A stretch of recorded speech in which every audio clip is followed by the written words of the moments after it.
Hello दोस्तों, आप सभी का स्वागत है इसके एजुकेशन में। मैं सुमित भारद्वाज, जो कि हम बात कर रहे हैं आपका साइंस रेलवे के बारे में। यानी कि रेलवे के एग्ज़ाम में जो बार बार साइंस से प्रश्न पूछा जाता है, हम डे बाय डे टॉप 10 प्रश्न हल करेंगे। ठीक है, तो जैसे कि हल करते हैं कि पहला प्रश्न है हमारा कि जब किसी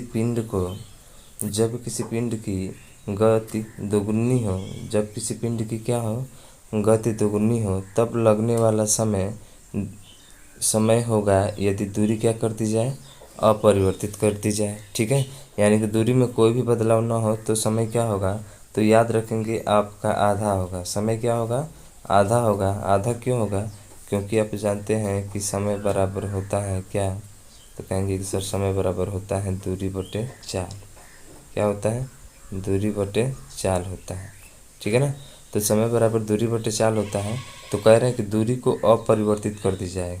दूरी को क्या कर दी जाए, अपरिवर्तित, लेकिन चाल यानी उसकी स्पीड को दोगुनी कर दी जाए। तो क्लियर है कि टाइम जो होगा वो 1/2 हो जाएगा, यानी उसकी चाल का 2 गुना, तो 2 हो जाएगा। तो इसलिए लगने वाला जो समय होगा वो आपका क्या होगा, आधा होगा। ठीक है ना, लगने वाला समय क्या होगा, आधा होगा। समझ में आया आपको? ठीक है, अगले प्रश्न पे चलते हैं। तो अगला प्रश्न है हमारा, ठीक है, अगला प्रश्न है कि एंगस्ट्रॉम क्या मापता है। एंगस्ट्रॉम क्या मापता है, आप जानते हैं एंगस्ट्रॉम क्या मापता है? तो एंगस्ट्रॉम जो होता है वो तरंग दैर्ध्य को मापता है। किसको मापता है, तरंग दैर्ध्य को। यानी कि ऑप्शन नंबर बी जो होगा हमारा राइट आंसर होगा। और आप जानते हैं कि 1 एंगस्ट्रॉम बराबर कितना होता है, तो 1 एंगस्ट्रॉम बराबर होता है 10⁻⁻10 मीटर। क्या होता है, 10⁻⁻10 मीटर होता है। ठीक है, तो याद रखिएगा। तो एंगस्ट्रॉम क्या मापता है, तरंग दैर्ध्य मापता है। ठीक है, अगले प्रश्न पे चलते हैं। तो अगला तीसरा प्रश्न है स्पेस देकर, ठीक है, डॉट करके, कि एसआई इकाई न्यूटन है। यानी कि न्यूटन आप जानते हैं किसका मात्रक होता है, तो कहेंगे सर बल का मात्रक होता है। तो इससे भी पता कर सकते हैं कि बल का मात्रक कौन सा होता है, न्यूटन होता है। तो देखिए क्या कि इसमें बल है, तो कहेंगे कि नहीं नहीं है, तो इसका मतलब ऑप्शन ये गलत है। इसमें भी बल नहीं है, संवेग तो हो ही नहीं सकता, त्वरण हो सकता है, कभी नहीं हो सकता भाई। यानी कि बल आ गया ना इसमें, इसका मतलब कि ऑप्शन डी जो होगा यही हमारा राइट आंसर होगा। ठीक है, तो ऑप्शन तीसरे का जो ऑप्शन होगा हमारा ओ डी होगा, जिसकी इकाई यूनिट क्या होता है, न्यूटन होता है। वजन होता है भार और बल का, दोनों का द्रव्यमान जो होता है वजन और बल का, ये होता है आपका इकाई, इसका क्या होता है, न्यूटन होता है। यानी कि एसआई मात्रक जो होता है इसका न्यूटन होता है। ठीक है, तो तीसरा प्रश्न भी समझ में आ गया। चलते हैं चौथे प्रश्न पे। तो चौथा प्रश्न है हमारा कि मंदन है। आप जानते हैं कि मंदन किसको कहा जाता है? तो मंदन का मतलब होता है, सीधा सीधा याद रखेंगे, ऋणात्मक। क्या रखेंगे, ऋणात्मक। अरे कहते हैं ना कि जब भी कोई साइकिल चलाता है, साइकिल मान के चलो कि कोई व्यक्ति जो है वो साइकिल चला रहा है, साइकिल चला रहा है, ठीक है, साइकिल चला रहा है, साइकिल चलाने के बाद से अचानक क्या लगा दे, ब्रेक। तो जब भी वो अचानक ब्रेक लगाता है तो वहाँ पे एक्सेलरेशन जो होता है त्वरण माइनस में हो जाता है। किस में होता है, माइनस में हो जाता है। ठीक है ना, तो इसलिए जो हमारा मान होगा वो ऋणात्मक होगा। क्या होगा, ऋणात्मक, न कि चर त्वरण। ठीक है, ये गलत हो जाएगा, तो हमारा मान क्या होगा, ऋणात्मक होगा। ठीक है, चौथा प्रश्न भी आपको समझ में आ गया। चलते हैं अगले प्रश्न पे। ठीक है, तो पांचवा प्रश्न है कि निम्नांकित में से कौन सा क्षारीय ऑक्साइड है। अब यहाँ पे ध्यान दीजिएगा, क्षारीय ऑक्साइड बोला है। ठीक है ना, तो क्षारीय ऑक्साइड कौन सा होता है, तो याद रखेंगे क्षारीय ऑक्साइड जो है Na2 है, Na2O, यानी कि सोडियम ऑक्साइड। ठीक है, और ये जो देख रहे हैं नियान, कार्बन और सिलिकॉन, ये सभी जो होते हैं वो आपका अधातु होते हैं। क्या होते हैं, अधातु। और अधातु जो होते हैं वो हमेशा ऑक्साइडों के साथ क्रिया करके या तो अम्ल बनाएंगे, या तो अम्ल बनाएंगे, ठीक है, या तो अम्ल बनाएंगे या फिर आपका उदासीन बनाते हैं। ठीक है, या तो अम्ल या तो फिर क्या बनाएंगे, उदासीन। तो याद रखेंगे जो अधातु होते हैं वो अधातु हमेशा ऑक्साइडों के साथ क्रिया करके अम्ल या उदासीन बनाते हैं। ठीक है, जो कि धातु जो होता है वो हमेशा क्या बनाता है, क्षारीय ऑक्साइड बनाता है ऑक्साइडों के साथ क्रिया करके। ठीक है, तो हमारा ऑप्शन जो है बी ओ राइट आंसर होगा। ठीक है ना, तो पांचवे का राइट आंसर है हमारा बी Na2O, जो कि ये हमारा क्या है, धातु है। ठीक है, 5 नंबर हो गया। 6 नंबर पे चलते हैं, 6 नंबर पे।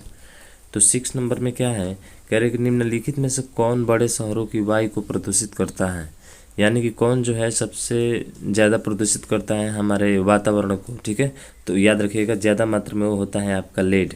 लेड को आप लोग प्रतीक चिन्ह जानते हैं, क्या बोलते हैं, पीबी, और इसी को हम लोग सीसा भी बोलते हैं। क्या बोलते हैं, सीसा।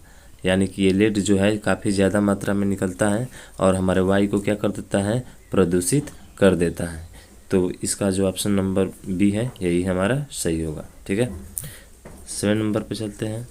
तो 7 नंबर है कि आवर्त सारणी में सबसे हल्का तत्व है। तो याद रखिएगा जो आवर्त सारणी में सबसे हल्का तत्व है वो है आपका लिथियम। कौन सा है, लिथियम है। यानी कि लिथियम जो है ये आवर्त सारणी का सबसे हल्का तत्व होता है। ठीक है ना, लिथियम के बाद से आता है आपका, याद रखिएगा लिथियम के बाद से आता है मैग्नीशियम। ठीक है, लिथियम के बाद से कौन सा आता है, मैग्नीशियम आता है। यानी कि दूसरे स्थान पर जो होता है वो आपका मैग्नीशियम होता है। ठीक है, अब बात करते हैं अगले प्रश्न के बारे में। तो इसका प्रश्न जो होगा सबसे हल्का तत्व है वो है लिथियम। अगला प्रश्न है कि पिता अगर ए रुधिर वर्ग, यानी कि पिता का जो रुधिर वर्ग है वो ए है और माता का बी है, तो उनसे जो संतान पैदा होती हैं, ठीक है ना, तो उसमें कौन सा रुधिर वर्ग संभव है। ए संभव है या बी संभव है या ओ संभव है, ये ओ है। ठीक है, ओ है, या ए बी ओ और ए बी संभव है। तो याद रखिएगा जब पिता ए वर्ग का हो माता बी वर्ग का हो तो उनसे जो संतान पैदा होने वाला है उसके बीच जो रुधिर वर्ग होगा वो होगा आपका ए बी ओ और ए बी, यानी इन चारों में से कोई भी हो सकता है। ठीक है, तो ये चारों भी हो सकता है। ठीक है, तो याद रखेंगे ए बी ओ और ए आर। ठीक है, अगला प्रश्न पे चलते हैं। तो अब है 9वां प्रश्न कि मस्तिष्क के किस भाग में शरीर के ताप को नियंत्रण करने का केंद्र होता है। तो याद रखिएगा शरीर के ताप को नियंत्रण करने का केंद्र जो होता है वो हाइपोथैलेमस में होता है। किस में होता है, हाइपोथैलेमस में होता है। तो याद रखिएगा जो ताप का नियंत्रण करता है वो हाइपोथैलेमस में होता है। ठीक है, अगले प्रश्न पर चलते हैं।